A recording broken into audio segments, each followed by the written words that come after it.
For the first time, I saw real understanding dawn in his eyes. Not just of the money or success, but of what I'd actually built. "Show me," he said softly. "Help me understand." I hesitated. Then I stood up and walked to the largest whiteboard. "It starts with a basic neural pathway." I began drawing, but then we added quantum processing. For the next hour, I explained my life's work to my father. He asked questions, good ones, showing he'd done real research. When I finished, he was silent for a long moment. "I have another confession," he said finally. "Lawson Global is struggling. The old consulting model isn't working anymore. Companies want AI integration and predictive analytics." "I know," I said. "Your stock dropped 40% last quarter." He laughed suddenly. "Of course you know. You probably knew before I did." He straightened in his chair. "I'm not here to ask for help or money or connections. I'm here to say I'm proud of you. Not because you're successful, but because you had the courage to build something revolutionary, while we were all too blind to see it." I walked to the window, looking out at the city where I'd built my empire in secret. "The next family dinner," I said slowly. "What if we held it here? Here in my building? I'll give them a tour first. Show them what I actually do. No more assumptions, no more judgments, just reality." "They'd like that," he said. Then, carefully, "I'd like that. One condition." I turned back to face him. "Everyone comes on their own merits. No plus ones. Lucas isn't welcome." He nodded. "Understood. Olivia's figuring that out anyway. His latest investment scheme cost them heavily." "I know. I bought their debt last week through a subsidiary." His eyebrows rose. "You did? Why?" "Because Olivia's still my sister. She needs to clean up her own mess. But I won't let her drown." I sat back down. "Family is complicated. Success doesn't fix that. It just gives you the power to set better boundaries." Dad stood, gathering his briefcase. "Thursday at 7. Thursday at 7. Tell Mom to wear comfortable shoes. It's a big building." At the door, he paused. "That article quote about success not needing permission. I'm framing it for my office, to remind me what real leadership looks like." After he left, Lena brought in my afternoon schedule and a fresh coffee. "Your mother's already called 3 times about Thursday," she said. "And Olivia sent flowers." "Donate the flowers," I replied. "And Lena, clear my Thursday evening schedule. It's time to show my family what I really built." That night, working late as usual, I added one more framed article to my wall. "Tech CEO redefines family business. Success is the best teacher." Below it, I hung that old science fair photo. The little girl with big dreams who became the woman who changed the tech world. Sometimes the hardest part of success isn't building an empire. It's teaching others to see you for who you've become, not who they assumed you'd be. And as I looked out over my city, watching the lights twinkle in buildings where my technology was already at work, I smiled. Thursday would be interesting. But this time, I wouldn't be the one proving anything. I'd already done that. Now it was their turn to learn. If your family underestimated you and then tried to reconnect only after seeing your massive success, would you give them a second chance or keep your boundaries firm? Let me know your answer in the comment box below. Before we begin, don't forget to subscribe and tell me in the comments where you're watching from.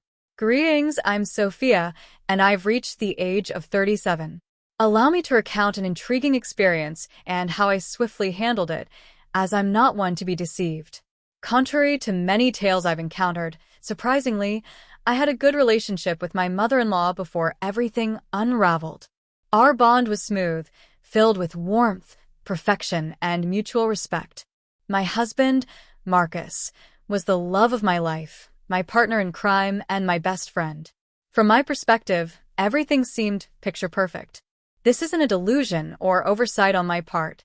Sure, we had our arguments like any normal family, but there were no red flags, and all seemed well.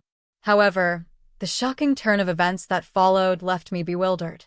Let me narrate the incident and explain why I chose to seek revenge on my husband and mother-in-law. Have you ever planned something amazing for your family, only to have it blow up in your face? Let me know in the comments. I had planned something special for our family, a vacation originally meant for Marcus and me. However, considering Elena, my widowed sister-in-law, and her loneliness, I decided to include her. I sponsored most of the trip, covering accommodation, meals, and activities. Marcus and Elena were only responsible for their additional expenses. The plan was to treat them to a once-in-a-lifetime vacation in Spain, exploring Barcelona's vibrant streets, savoring tapas, and enjoying the Mediterranean sunshine. The thought of creating lasting memories and strengthening our bond excited me. Little did I know that this grand adventure would lead to events that shook the foundation of trust and shattered the illusion of our perfect family. Backtracking to that fateful day, filled with hope and promise for our Spanish dreams, I stood in the living room holding plane tickets with a smile on my face. Gathering Marcus and Elena, I revealed the surprise. They exchanged puzzled glances, curiosity etched on their faces. Elena, with her wise eyes, tilted her head slightly. With a flourish, I presented the tickets and shared my plans for our Spanish adventure, hoping to see joy and gratitude in their eyes. Marcus's face lit up, expressing genuine anticipation. "Sophia, you truly are something else," he exclaimed. Anticipation bubbled within me as I eagerly awaited the commencement of our extraordinary journey. Elena, on the other hand, donned a gentler smile, her gaze meeting mine. "Oh, my sweet Sophia, you've truly outdone yourself. This is a gift beyond measure." "I'm deeply touched," she expressed. In that moment, pride and contentment swelled within my heart. Their reactions were a validation of the love and effort I had poured into this surprise. I had envisioned this vacation as the adhesive that would strengthen our bonds, creating unforgettable memories and fortifying the already seemingly unbreakable ties. However, as you might suspect, this tale takes a treacherous turn. Beneath the facade of our seemingly idyllic relationship, a complex web of deceit and betrayal lay in wait, ready to ensnare us all. When the truth unraveled, it would challenge the limits of forgiveness and test the very essence of family bonds. As planned, we boarded the plane, embarking on our 2-week adventure. The anticipation was palpable as we immersed ourselves in the vibrant streets and rich tapestry of Spanish culture. The first week unfolded seamlessly, with the flavors of paella, exploration of historic landmarks, and dancing to the infectious rhythms of flamenco. Laughter and joy filled the air, and I reveled in the belief that our bond was unbreakable. However, little did I know that a storm was brewing on the horizon, waiting to unleash its fury upon my unsuspecting heart. On a fateful Monday morning, as the sun bathed the city in golden hues, I woke up to find an empty hotel room. Confusion and a growing sense of unease gripped my heart. Frantically, I reached for the phone, dialing both my husband's and Elena's numbers, hoping for an explanation. But to my dismay, their phones remained silent, their voices absent. Fear began to claw at the edges of my mind as I searched the empty room for any sign of their presence. No notes, no bags, no traces of disturbances or struggle. Just an unsettling silence that hung heavy in the air. It seemed I was left alone in a foreign land, and the minutes felt like an eternity as despair threatened to consume me. A glimmer of hope pierced through the darkness. My phone buzzed, signaling an incoming call. It was Elena. Relief washed over me, mingled with confusion and a deep sense of hurt. How could she leave without a word? With trepidation, I answered the call, my voice filled with a mix of concern and disbelief. "Elena, where are you? What happened?" I questioned. Elena's voice, tinged with a strange mix of resignation and frustration, reached my ears. However, it wasn't the same sweet voice I had always known. It sounded colder. "Sophia, I felt the need to return your call since my phone was incessantly ringing." "Oh, I'm sorry for disturbing you. I was just wondering where you two went. Your bags aren't here, and I was concerned that something bad had happened." With an indifference that shook me to the core, she uttered the next words. "We left you." "But why? What happened?" I couldn't bear to spend another week in your company, so I had to leave. Did I do something wrong? Yes. I mean, how could you be so dense? Excuse me? You sprung this trip on me, practically forcing me to go with you. I couldn't remain disingenuous any longer. Let me spell it out clearly for you, Sophia. I don't enjoy your company. Sure, we can spend a couple of hours together at a family event, but 2 weeks? I tried to be civil and grace you with my presence for as long as I could. Turns out, I could only master 1 week with you before I lost my mind. I'm sorry, but I'm on the way to the airport with Marcus right now. We can't be around you any longer. Shock reverberated through my core as the revelation struck me like a bolt of lightning, unraveling the threads of trust one had so naively woven. How could our seemingly unbreakable bond crumble beneath the weight of unspoken grievances? Questions flooded my mind as I grappled with this harsh reality. What had I done wrong? What exactly did I do to deserve such harshness? How did things escalate to this point? Was there no chance for reconciliation? Confusion and heartache intertwined within me. The pain of betrayal seeped deep into my soul. I didn't know you felt this way, Elena. Honestly, and you had no reason to. I'd always led you to assume that things were fine and dandy between us. Why not bring that up? Why not sit me down so that we could hash out whatever problem there was between us? Because if I'm being honest, I still don't know what I've done to wrong you. That's the thing. I just can't put my finger on it, but you just irk me. What? That's the most childish thing I've ever heard. You can't stand me just because of some inexplicable irk? Grow up, Elena.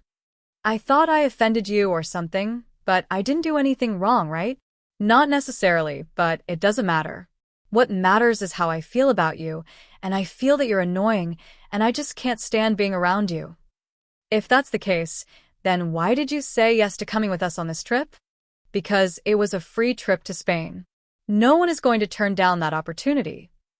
But as the days went by, I grew more and more tired of your antics. What antics, Elena? What did I do that was so bad that you decided to leave me all alone in a foreign country? She failed to answer, and I grew more impatient with this impromptu disdain coming out of nowhere. I was shocked, hurt, confused, and angry. But most of all, I was just sad. I had to inquire about my beloved husband and what he had to say in all of this. Let me speak to Marcus. Casually and easily, Elena passed the phone on to Marcus. Assuming someone, likely Marcus, was eavesdropping on the entire conversation, he responded with the same indifference and coldness as his mother. Hello. Really, Marcus? You decided to leave me too. I didn't leave you because I don't like you.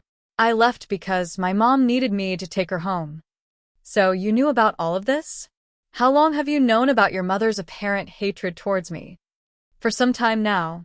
I was hoping this trip would bring her closer to you, but I was wrong. Okay, but what I'm failing to understand is why none of you approached me about this. We're all adults, meaning if there's an issue, we solve it. It's not like we haven't had arguments in the past. We've sat down and solved those arguments. What's different about this time? Marcus failed to answer, mirroring his mother's earlier silence. The only thing I can safely conclude about this entire stupid debacle is that your mother hates me for a silly reason that she knows isn't valid. Maybe she's jealous of me or something. Maybe I have something she can't have and she knows she can't speak up about it without sounding foolish, so she's beating around the bush. Am I correct in assuming that? Their resounding silence affirmed my assumption. Well, I can say that I'm honestly shocked. I didn't know that you too felt this way about me. I hope you have a safe flight back home. I cut the call, pacing around the hotel room, still trying to understand the issue. As I contemplated whether I deserved this treatment, I realized that 47 years on this planet had taught me that sometimes people hate for no apparent reason, driven by jealousy or bitterness. It's not uncommon, but the last people I expected this behavior from were my own family. After sobbing for some time, I had an epiphany. It took me back to the moment when I decided to take control of my destiny and seek vengeance against those who wronged me without cause. It was a pivotal moment that would forever change the course of my life. Wiping away my tears, A newfound determination welled up within me.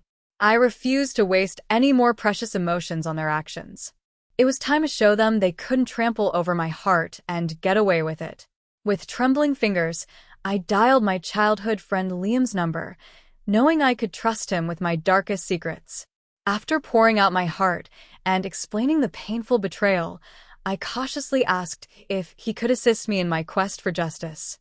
Liam, always the loyal and mischievous friend, listened intently.